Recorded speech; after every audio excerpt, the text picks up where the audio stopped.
Good morning, everyone. Hopefully you can see me and hear me on both YouTube and Facebook today.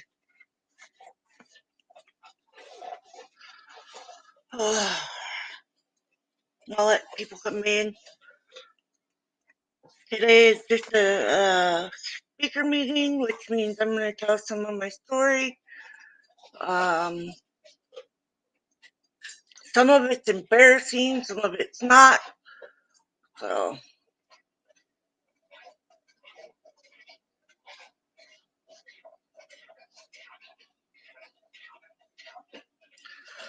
Facebook says slow connection. I don't understand why it does that, but thank you for being here.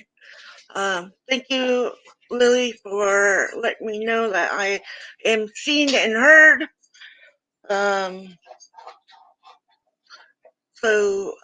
Today is an AA meeting, which means please don't do any judgment on people here. Do not harass them.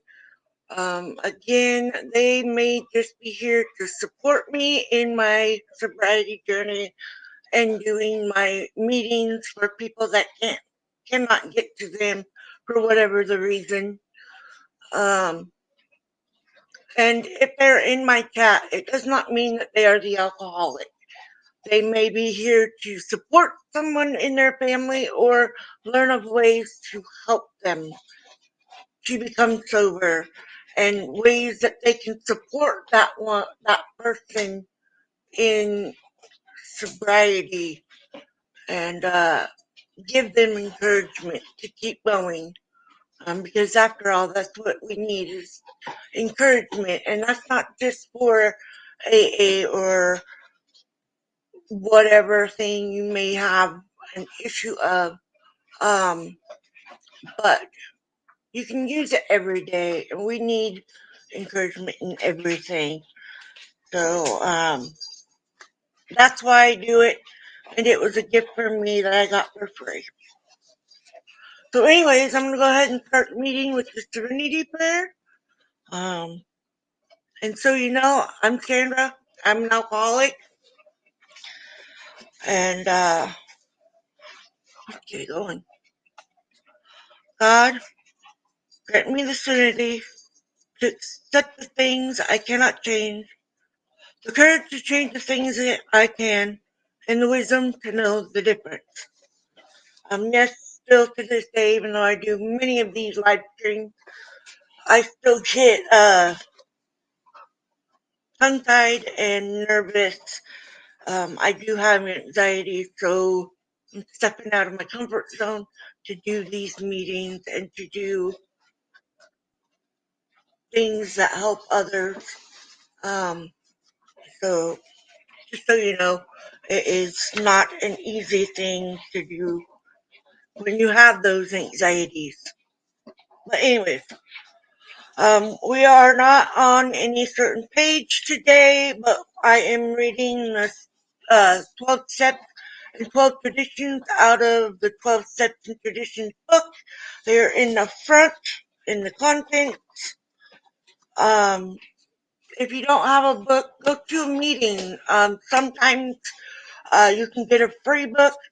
I know for me, my sponsor she gave me one of each book, and she's probably given me more than just one because I do the same thing she did for me, and that is give them a book. So I have done that for a few people. They're like, well, I don't have this or I don't have that, and I have helped them to get those things for free, because AA is free. We don't allow outside investors or anything like that. No politics, none of that stuff. It all stays outside while we're in the meetings. So, yeah. So here's the steps.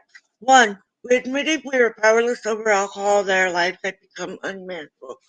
2. Came to believe that a power greater than ourselves could restore us to sanity.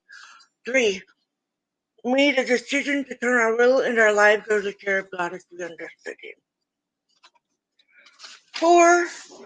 Made a searching and fearless moral inventory of ourselves. 5. Admitted to God, to ourselves, and to another human being the exact nature of our wrong. 6. We're entirely ready to have God remove these defective characters. 7. Humbly asked Him to remove our shortcomings. 8. Made a list of all persons we had harmed. We become willing to make amends to them all. 9. Made direct amends to such people wherever possible, except when to do so would injure them or others. 9. Made direct amends to such people wherever possible, except I already read that one, I think. 10. Continue to take personal inventory and when wrong, promptly admit it. 11. Sought through prayer and meditation to improve our conscious contact with God, praying only for knowledge of His will for us, the power to carry that out. 12. Having had a spiritual awakening as a result of these steps, we try to carry this message to alcoholics and practice these principles in all our affairs.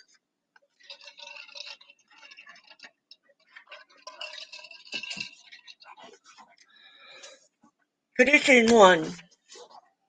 Our common welfare should come first. Personal recovery depends on AA unity. 2.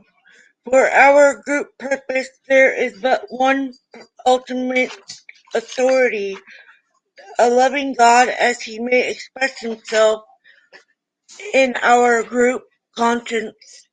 Our leaders are but trusted servants, they do not govern. The only requirement to AA membership is a desire to stop drinking. 4.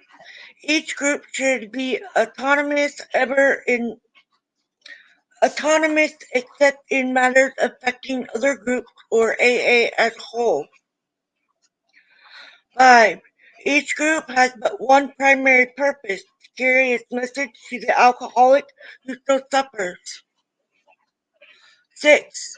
An AA group ought never endorse, finance, or lend the AA name to any related facility or outside enterprise, lest problems of money, property, and prestige divert us from our primary purpose.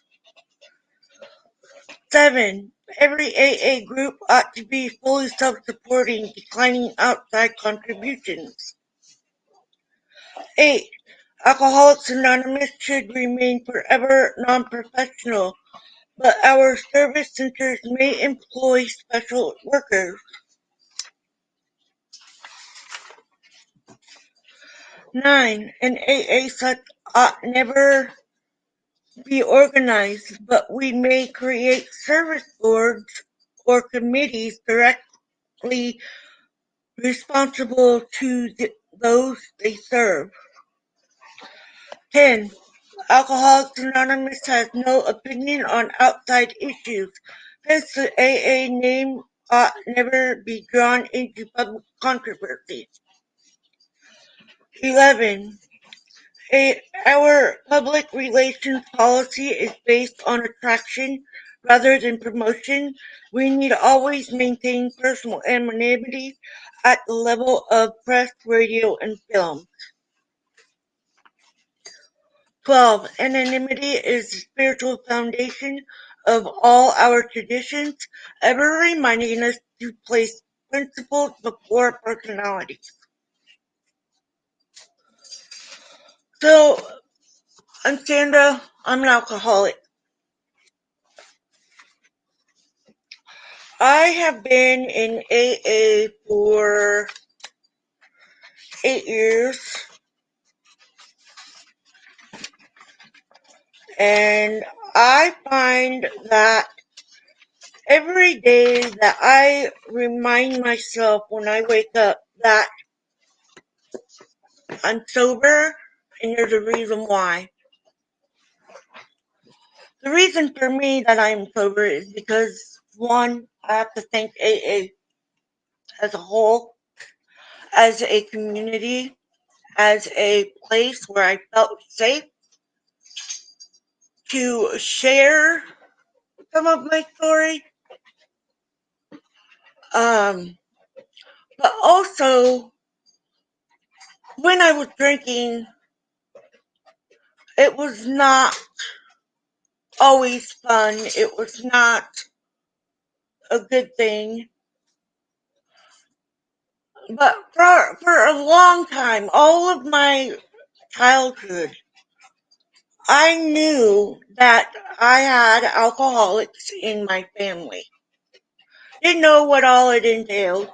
I just knew that my birth father and others, I'm not naming names, they all drank all the time.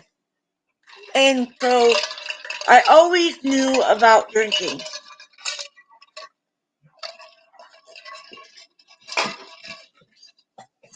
I was a little kid making drinks. I'm not putting blame on anybody, but that was us kids. Just like we would get a note and walk to the store and buy cigarettes for our parents. You can't do that anymore, thank goodness, because I wouldn't recommend it. Um, so when we were growing up, we would oftentimes see our family members and friends having a big old party with us kids there, and you know, at that time it was all right because we had other kids to play with, I guess. Um, but also when we were in our teen years or getting up there in our teen years, um, we'd go to church and we'd have a sip of wine, or my parent, whoever we were with, um, it wasn't always our parents, but whoever we were with, if we were going to go to a midnight mass or they were going somewhere and wanted us kids to be involved, they would give us a little bit of wine. Now, as a kid, wine was not good. It was gross. And we'd put sugar in it and try to sweeten it up. But we didn't get that all the time. Now, when I got into my upper teens, 16, 17, I drank every so often. It wasn't all the time. Again, I knew that was in the back of my mind constantly. I don't want to be the alcoholic like my birth father. Do not want that for myself. Always told myself that. Shoot, I went into bars before I was 21. Um, and I didn't have to have a fake ID. I just walked in. You can't really do that now. And then when I was in my teen years, I'd run away. I'd go hang out with people. Didn't care what my parents thought. I didn't care that they were worried about us. Didn't, I was in for all just me. And so that was the selfish. That was the selfish part of, you know. And then when I hit my 30s,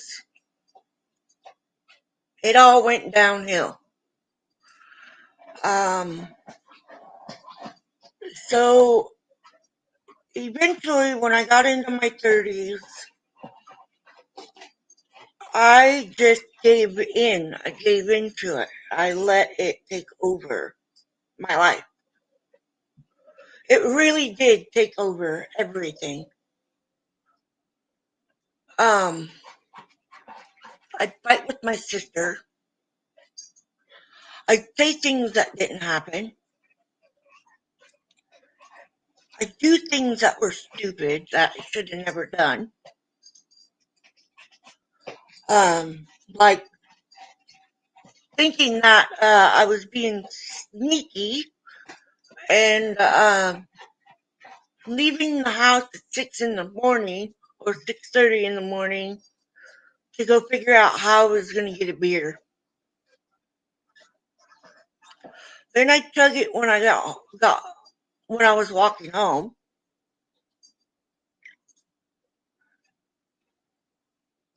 It was bad, really, really bad. So I ended up getting hurt really bad on my eye, busted my eyeball open. I fought with the lady counselor or whatever that was there at the hospital. All I know is she was in a red sweater. And I cried a lot. I probably passed out a lot. Um, they did a CT scan, make sure my head was okay. Um, and I quit drinking for a year with no AA. I thought I was doing great. But I relapsed on it. I froze.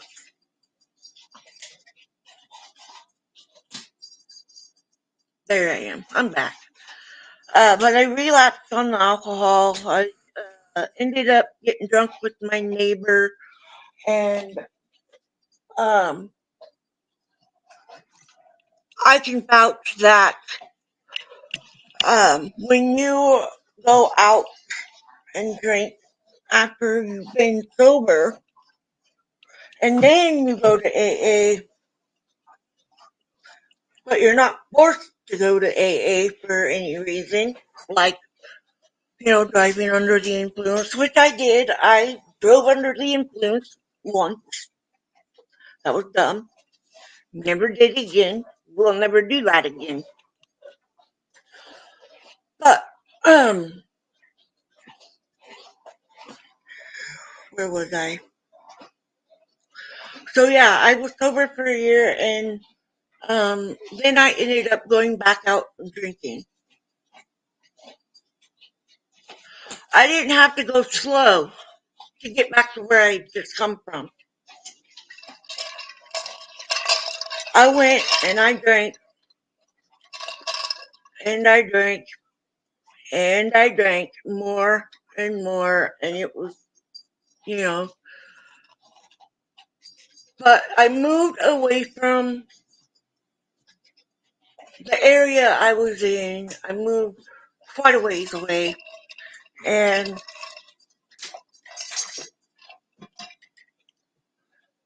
it took that for me to realize shortly after, because I would go down to the store, I'd buy it, and I'd drive back up on the mountain. But I got sober, and that was the best thing that happened to me. Um, when I finally started AA, I think I was like 8 months sober or something like that. I'm not exactly sure. But I started AA, and I realized that I was not alone. I was not the only one who was drinking, who is an alcoholic, who needs the help. I was not the only one. But even so, when I first started AA, I was little like, I'm not going in there. I don't know anybody in there. I'm not going to talk. I'm not going to do any of that. I was not using my voice at all. Um, I have recently been isolating myself because my feelings have been wonky, and I know that for me, being a recovering alcoholic, I need to use my voice and remember that if I stay stuck in where I am, it's not going to be good.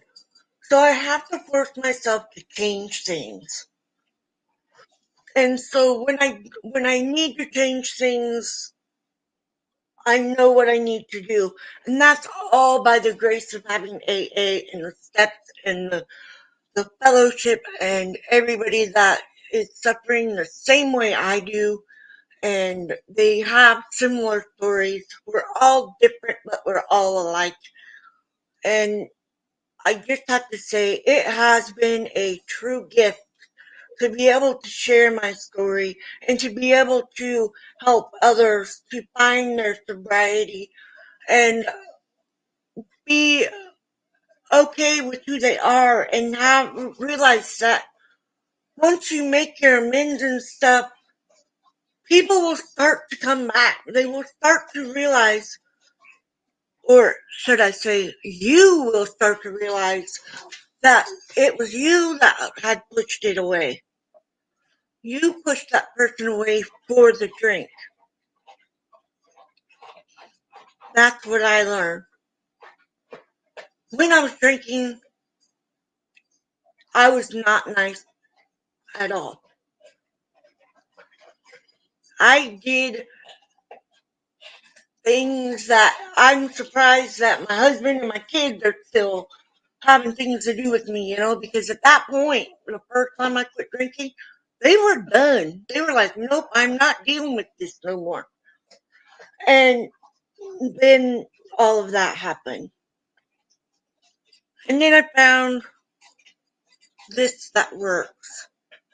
Having the steps and the traditions and the people, it's it is a true blessing, and you don't have to be there 24 hours a day. You don't have to tell them every single thing of your life. You don't have to be afraid to share your experience as the alcoholic. You can tell your story and feel safe in that. I do.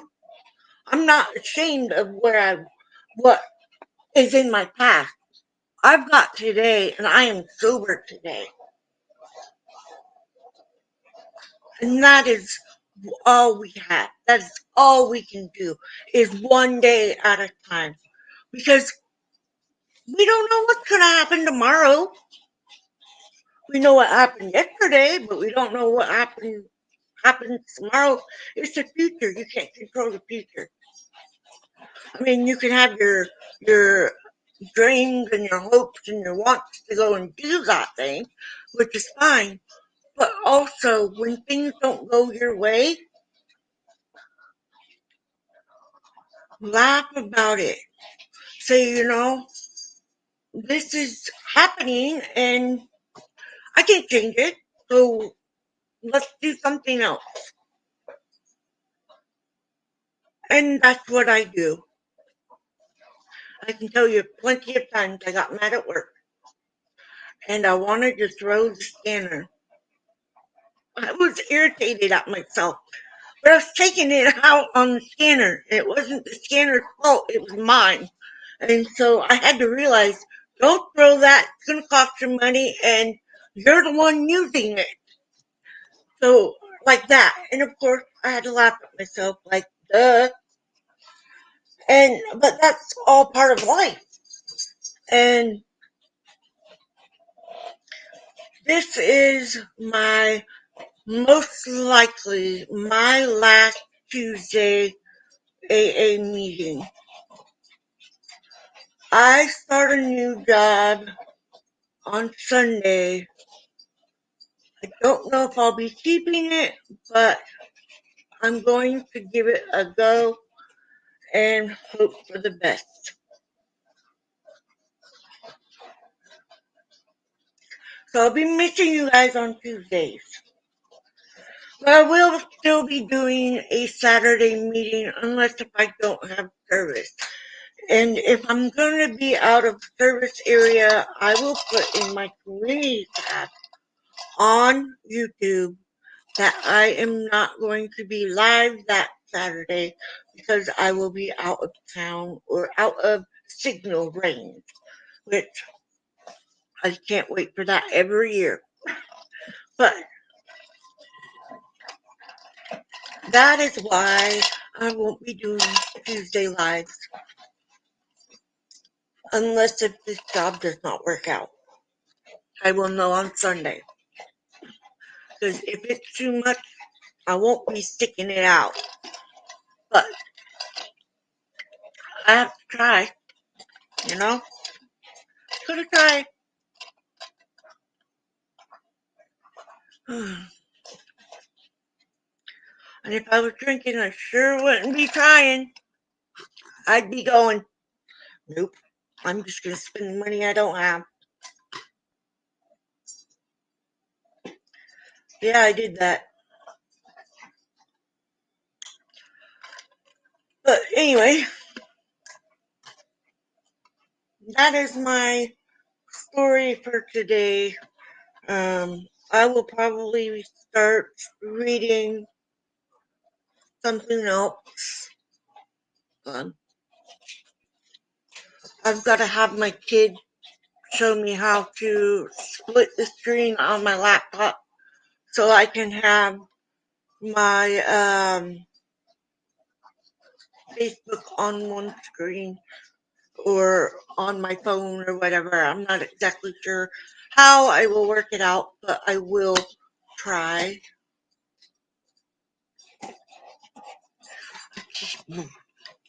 Anyways, you guys. Um, so I hope you guys have a wonderful week. I might be live tomorrow for my adventures. We shall see. Um,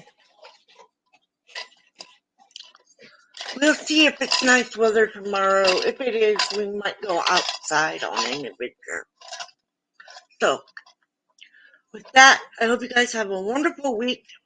I'll see you on Saturday. Unless if I see you tomorrow during my live stream. Because usually I do go live on Wednesdays for adventures. So please,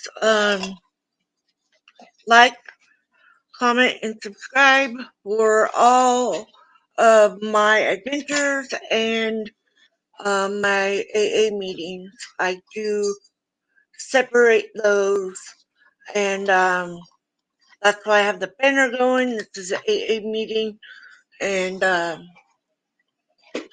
so with that, I hope you guys have a wonderful day. And if you're watching the replay, if you want to comment, leave a comment. If you don't, that's fine. I completely understand.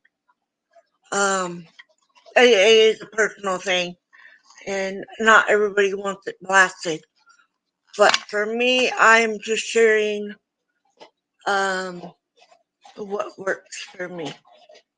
And with that, I love you guys, and I'll be reading the Serenity Prayer here for you guys on YouTube. So hang tight, and I will post it on my Facebook page on my wall. So, God, grant me the serenity to accept the things I cannot change, the courage to change the things I can, and the wisdom to know the difference. Keep coming back. It works if you work it. Love you, Facebook.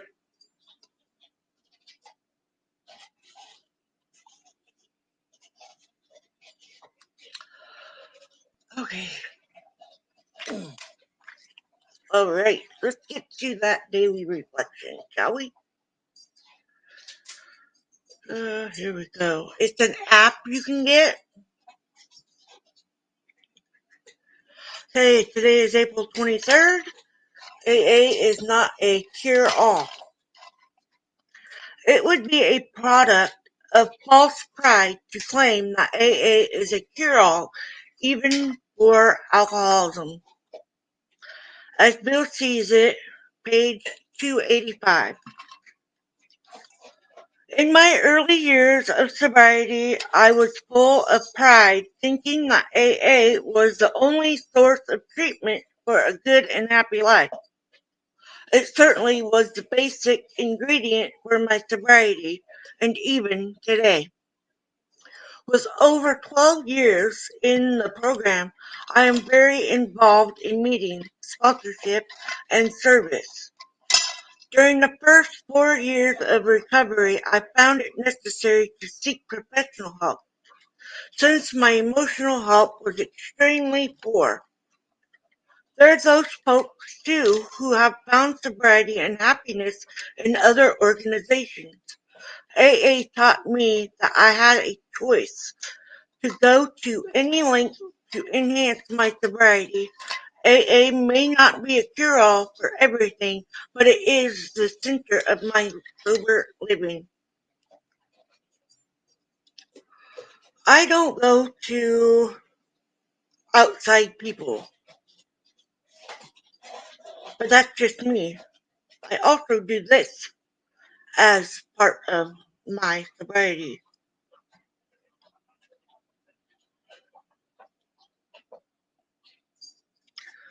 Um, so,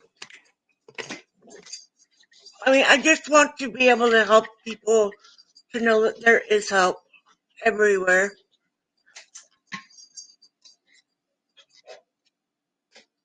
And so, with that, I hope you guys have a wonderful day and a great week. I'll see you guys on the next one. Have a great one. Love you all.